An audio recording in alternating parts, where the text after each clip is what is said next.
Hello friends, welcome back to the Cantor's Corner. This week we are reading Parshat Yitro. The name of the Parsha comes from Moses' father-in-law, Yitro. And sure, we hear some nice advice from the man, but what really is our focal point of this Parsha is what happens on top of Har Sinai, what happens on top of Mount Sinai. Now, the name that we have in Torah for the Ten Commandments, they're not listed as mitzvot, as commandments. Now, instead, we like to call them the Aseret Hadiburot, the 10 utterances, the 10, not so much words, but moments in which a person is speaking, or in this case, when God is speaking. As a result, I think we are well aware of the fact that words carry great weight and power to them. When God creates, God does so through speech, what we see in the very beginning of Genesis. And in fact, that is the reason why you hear magicians today, sometimes, use the Kabbalistic incantation abracadabra, which means, I will create as I speak. So we know that words can make a lot happen. And I think that in our time today, that is extremely evident. We have seen how with a couple of words, and sometimes the strokes of a pen, thousands of lives are in jeopardy.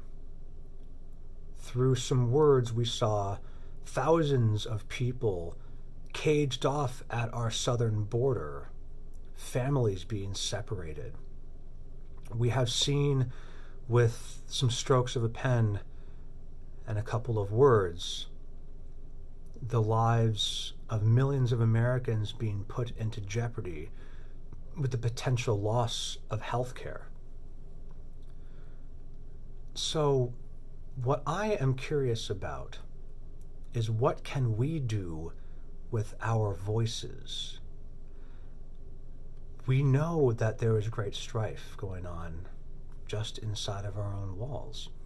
At the time of this recording, the government continues to be shut down with just a couple of words and a couple of perhaps written words. We could have the government come back and thousands of people, 800,000 people, could once again be able to start making close to, if not already, a living wage.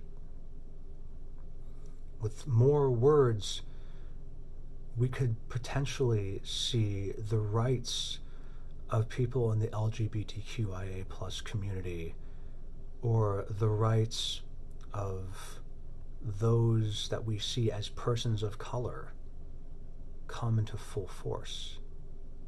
But we need to use our words in order for this to come about. We need to have our words lead us to action, lead us to protest, lead us to civil disobedience against our government for the injustices that are being wrought.